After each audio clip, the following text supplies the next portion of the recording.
Salut à toi, pensée du jour numéro 77, à la suite de ma pensée du jour d'hier qui parlait d'aller au-delà des filières énergétiques ou de la discussion des filières énergétiques en préparation physique. J'ai une bonne question dans les commentaires, donc je vais y répondre ici en vidéo.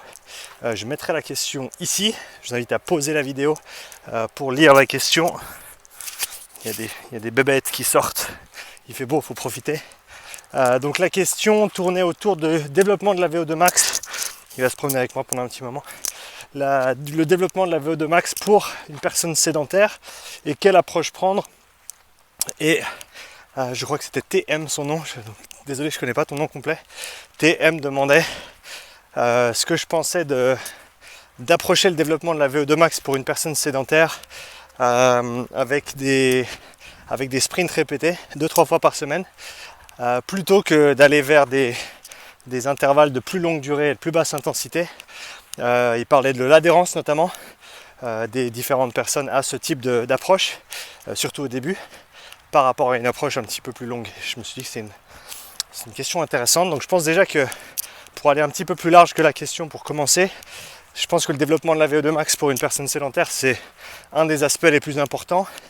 J'y ajouterai développement de la masse musculaire, développement de la densité osseuse et développement de l'amplitude articulaire. Je pense que c'est les 4 choses les plus importantes qu'on peut apporter à quelqu'un en termes de santé et de longévité.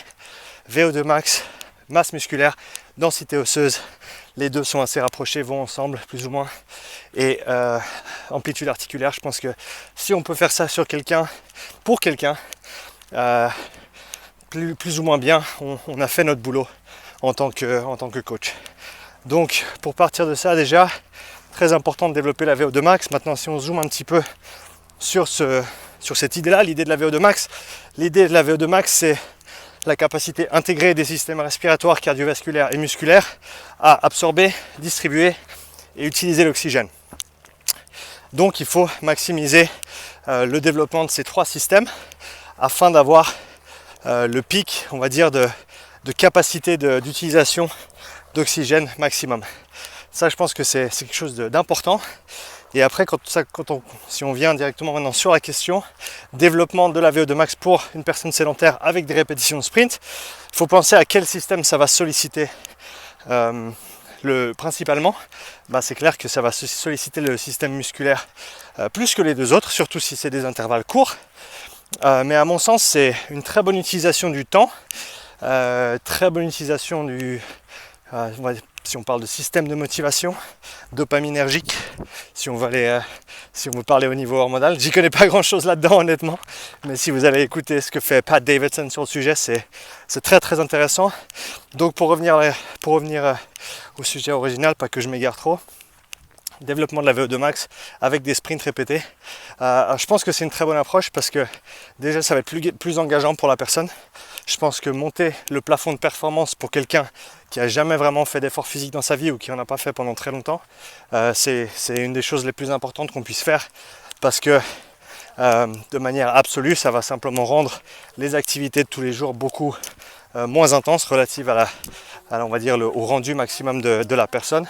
Donc si par exemple on fait une première séance, si on parle d'un airbike ou d'un autre outil de travail tel que celui-ci, je pense que c'est clair qu'on ne va pas lancer quelqu'un qui est sédentaire sur des sprints répétés en course à pied.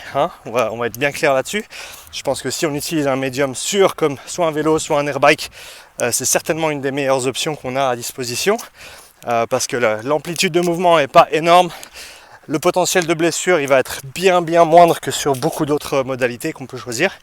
Donc je pense que c'est les bons outils à utiliser avec des personnes sédentaires. Mais disons que la personne arrive, premier entraînement, si on leur dit tu vas aussi fort que tu peux, ou tu fais un 8 sur 10 ou un 7 sur 10, bien sûr suivant l'état de la personne, suivant ce qu'elle a fait avant, ce qu'elle n'a pas fait avant. Et qu'on échelonne ça sur quelques séances et qu'on arrive à un effort 10 sur 10 sur, 8 secondes, même 10 secondes. Qu'on a une certaine valeur en watts que la personne peut produire sur ce temps donné. Et c'est clair que cette valeur, on va pouvoir l'améliorer très très rapidement, surtout si on répète ça plusieurs fois par semaine, surtout si on combine ça avec du travail de renforcement musculaire. ça va un petit peu de pair avec les intervalles de sprint. Donc je pense que déjà c'est un easy win comme on dit, donc ça va être facile de faire des gains de ce côté-là. Ça va être engageant pour la personne parce qu'elle va voir qu'à chaque séance elle va pouvoir se pousser soit un petit peu plus, soit un petit peu plus longtemps, soit pour plus de répétitions. On peut vraiment ajouter tous les paramètres ou toutes les contraintes qu'on veut pour faire en sorte de voir du progrès chaque séance. Et donc ça va être très très engageant pour la personne. Et ça va être beaucoup plus intéressant, surtout si la personne nous paye pour notre heure de présence avec elle et de travailler avec elle. Ça va être beaucoup plus intéressant de faire ce genre de travail que de faire de très très longs intervalles qui pourraient être faits dans son propre temps. La personne peut prendre du temps pour par exemple aller marcher, hein. Là il fait beau donc on profite, on va marcher un petit peu. Donc aller marcher, je pense pour une personne sédentaire déjà ça va faire beaucoup au niveau de la tête mais aussi au niveau du corps, simplement bouger pour une plus longue période de temps sans nécessairement que l'intensité soit importante. Et je pense que pour commencer cette polarité entre les intervalles de sprint pendant qu'on est avec la personne et encourager la personne à aller faire de longues marches. Il y a même des jolis petits chevaux ici. L'encourager à faire ce genre d'activité pendant son propre temps. Déjà, ça peut être une très très bonne approche, même si bien sûr on voudrait voir la personne progresser vers du travail d'endurance un tout petit peu plus intense que de la marche, mais pendant un bon moment au début, ça va être largement suffisant pour la personne sédentaire et ça va permettre d'avoir des gains entre guillemets faciles, en sachant que le but avec une personne sédentaire, c'est pas nécessairement de maximiser la vitesse à laquelle la personne progresse tout de suite, en sachant que ça a toujours, il y a toujours un revers de la médaille, dans le sens où le plus vite on progresse, le plus vite on va atteindre un seuil de, on va dire, diminution des gains par rapport à l'investissement de temps et d'effort. Alors je ne dis pas qu'il faut ralentir volontairement les progrès de la personne, bien sûr. Je pense qu'il y a une discussion un petit peu plus poussée à avoir là-dessus. Mais on parle toujours par exemple de ne pas utiliser des méthodes avancées avec des personnes qui n'en ont pas besoin. Donc en gros maximiser une progression simple et linéaire avant d'aller chercher des jokers en fait. C'est très très important, donc je pense qu'il faut penser dans cette direction-là. Et donc pour revenir à la question initiale, oui, je pense que des répétitions de sprint, c'est une très très bonne approche au début. Bien sûr, il va falloir l'allier à d'autres paramètres de développement, parce que comme j'ai dit avant, des répétitions de sprint, ça va être bien, très très bien au niveau musculaire.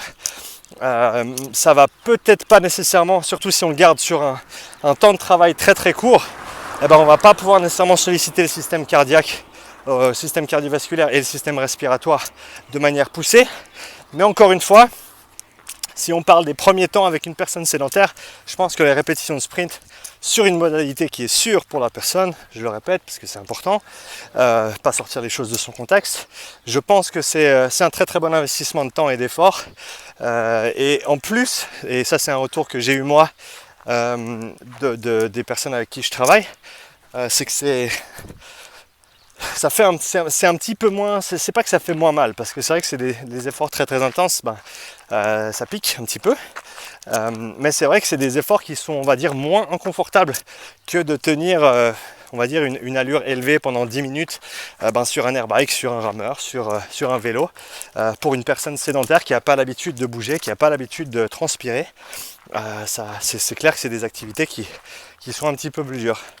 Si je vais prendre un exemple concret d'une personne avec qui je travaille 2 fois par semaine, qui était sédentaire avant de commencer à s'entraîner avec moi. On s'entraîne donc 2 fois par semaine. J'ai à disposition un rameur et pas grand chose d'autre. Mais en sachant qu'au niveau énergétique, notre priorité, ça va être 1 fois par semaine des sprints. Et la 2e fois, on va faire des intervalles un petit peu plus longs sur le rameur.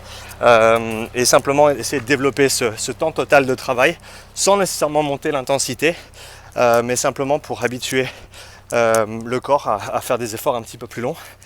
On pourrait justifier faire ces intervalles de haute intensité 2 fois par semaine plutôt que de faire une séance un petit peu plus longue, mais je pense que si on a l'occasion de le faire, aussi faire ces intervalles d'un petit peu plus longue durée, c'est une bonne façon de cocher un maximum de cases. Donc oui, les intervalles en premier, mais je pense après des intervalles d'un petit peu plus longue durée peuvent être aussi intéressants à inclure. En plus de ça, on fait du renforcement très très simple, surtout sur le bas du corps à l'heure actuelle, au niveau de la ceinture abdominale aussi. Donc des choses très très simples comme des split squats, ce qui ne nécessite pas nécessairement beaucoup de charge et qui nous permet de faire du travail et de progresser ça gentiment en changeant par exemple le soutien avec les mains ou pas, l'amplitude de mouvement sur le split squat. Donc j'utilise un bloc de yoga par exemple sous le genou arrière, et ce qui permet d'avoir trois, on va dire, hauteurs différentes en plus de la hauteur sans le bloc. Je suis un petit peu essoufflé en parlant de développement de VO2 max. Une belle petite montée ici. Voilà. Donc j'arrive en haut, c'est bon, on va récupérer tout ça. Donc voilà, et donc pour revenir à la question initiale, c'est un petit peu on va dire la triade que j'utilise, parce que je pense que afin de maximiser les différentes qualités dont j'ai parlé avant, la VO2 max, la masse musculaire, la densité osseuse et l'amplitude articulaire, je pense que tout ça, ça coche beaucoup de cases. Donc voilà, je suis allé un petit peu plus loin que la question, mais à mon avis c'est un sujet qui est très intéressant. Comment maximiser les retours et maximiser aussi la motivation, on va dire, avec des gens qui sont sédentaires, qui n'ont pas l'habitude de s'entraîner et qui n'ont peut-être pas nécessairement envie de beaucoup s'entraîner. C'est quelque chose qui est intéressant et qui est important à mon sens. Tout aussi intéressant et important que de parler de performance de haut niveau pour des athlètes. Donc voilà, c'était la question, c'était la pensée du jour par les questions. La question c'est, demain, demain ce sera jeudi matin. Donc si tu regardes ça, soit mercredi soir, soit jeudi matin tôt.